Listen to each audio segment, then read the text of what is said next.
The sun was beating down hard over the crowded roadside market, where folks bustled between fresh produce stands and food trucks.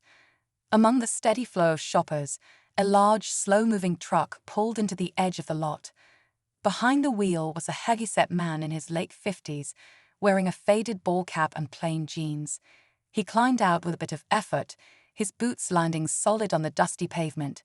To most, he looked like any tired truck driver just trying to grab a bite and get back on the road. But appearances can be deceiving. A group of young bikers had already made their presence known, revving engines, tossing loud jokes, and making the kind of scene people try to avoid. When they spotted the older man lumbering toward the food stalls, they saw an easy target. They started with laughs and whispers, then moved to mocking him out loud, poking at his weight and calling him names. Shoppers watched nervously, unsure whether to step in or stay clear. What no one in that market knew was that this man once led high-risk missions deep behind enemy lines. A retired Delta Force commander, he'd walked through danger most wouldn't survive once, let alone for years. He didn't react at first, just kept walking, calm, quiet, almost too quiet. But then one of the bikers crossed a line. What happened next would leave the entire market stunned, and the bikers with a lesson they'd never forget. The biker who pushed things too far stepped right into the older man's path, knocking a soda cup from his hands and laughing as the drink splashed across his boots. "Watch where you're going, old man," he smirked, loud enough for the crowd to hear. The truck driver paused, looked down at the mess, then slowly raised his eyes. There was something in his stare, calm, cold, unreadable, that made even a few onlookers shift uncomfortably. But the bikers weren't paying attention to that. They only saw a tired, overweight guy who seemed out of place. Another chimed in with a sarcastic salute, mocking, "Respect the rig, Commander." The others cracked up, completely unaware that they'd just stumbled onto a man who once held lives in his hands and made decisions in split seconds under enemy fire. Behind the driver's quiet presence was a history full of classified missions, hostage rescues, and long nights deep in enemy territory. He had left that life behind years ago, trading covert ops for long hauls and roadside diners. He never liked attention, and he never wanted to fight again, unless he had to. Shoppers murmured, some pulling out phones, others just watching from behind crates of oranges and watermelons. Tension built like a storm ready to break. The bikers circled tighter, thinking they were in control. But that calm look in the truck driver's eyes wasn't fear. It was patience. And the last thing you ever want to test is the patience of a man trained to end conflict in seconds. A nearby vendor, a middle-aged woman with a stall full of tomatoes and corn, nervously glanced between the bikers and the truck driver. She recognized the man. He came through every couple of weeks, quiet, polite, always helped load a few crates when business slowed. "Leave him alone," she called out, her voice trembling slightly. But the bikers just laughed and revved their engines, drowning her out. One of them, younger than the rest and clearly trying to prove himself, stepped forward with a shove. "Come on, Grandpa. Say something, you deaf too." Still, the truck driver didn't react. Not with words, not with anger. He just looked at the young man's feet, then his stance, then back at his eyes. It was like he was reading him, calculating, like nothing this kid could do would surprise him. Up the street, a local police cruiser rolled by but didn't stop. Maybe they'd seen enough of these bikers before and decided it wasn't worth the trouble. Maybe they just missed the moment. Either way, no help was coming. What the bikers didn't realize was that every second they pushed, the man was silently running through options, like he'd done countless times overseas. How many were there? How fast could they move? Who in the crowd might get caught up in it if things turned? Meanwhile, back at the truck, the driver's dog, an old German shepherd, sat calmly in the passenger seat watching. The dog had seen this look before. Something was coming, and it wasn't going to be pretty. The air around the market felt heavier now.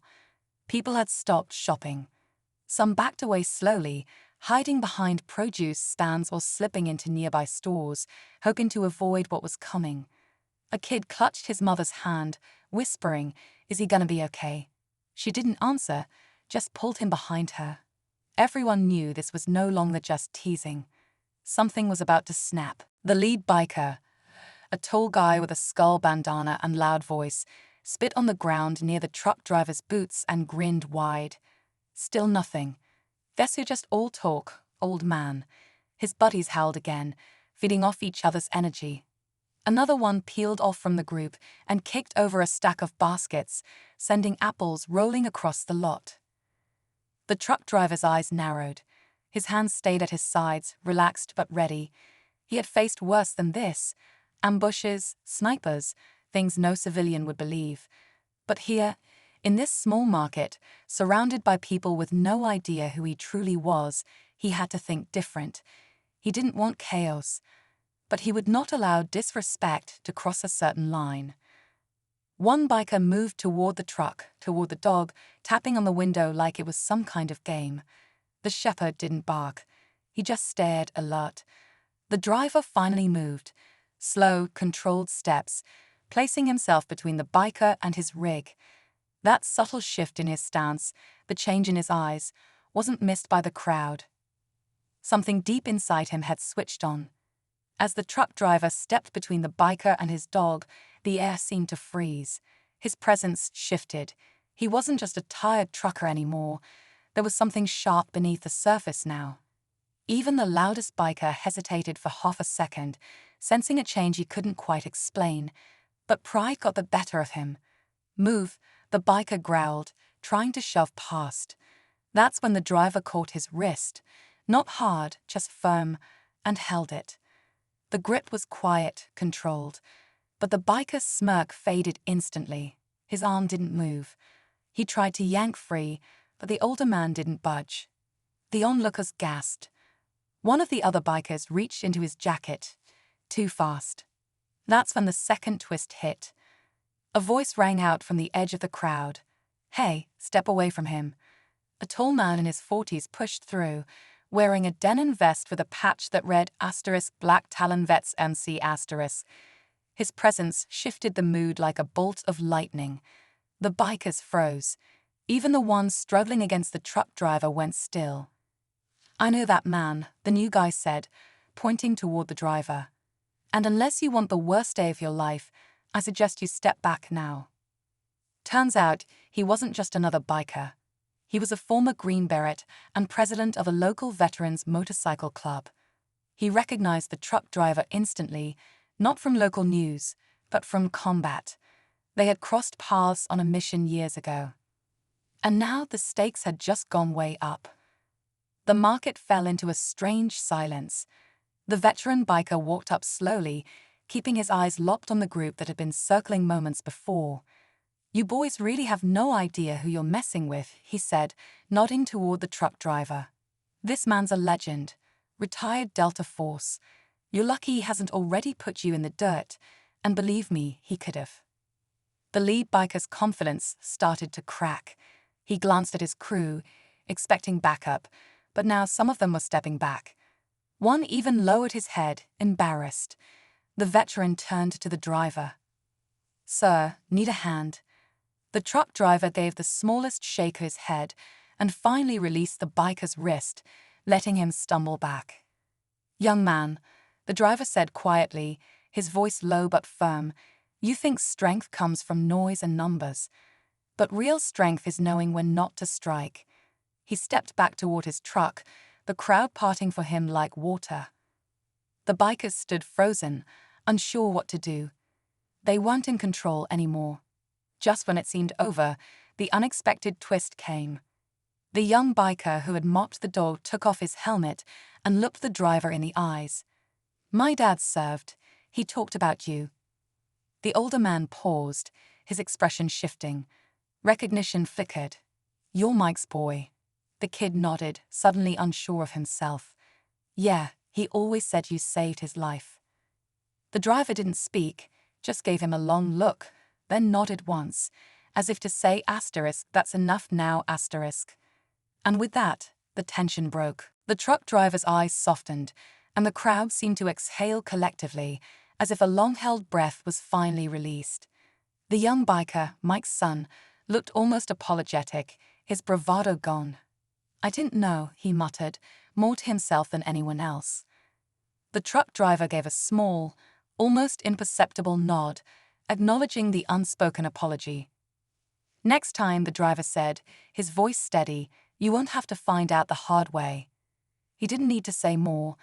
The weight of those words hung in the air, not threatening, but firm and clear. The veteran biker placed a hand on Mike's son's shoulder. "Take it from me, kid.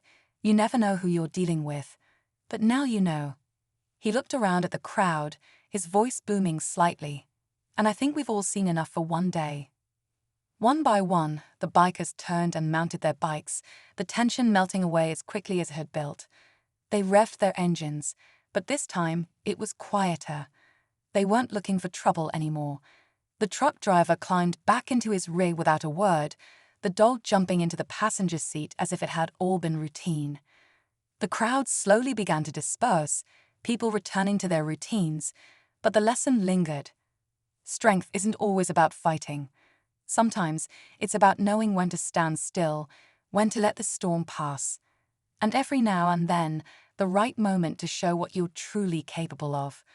The market would remember this day, just not for the reasons they expected.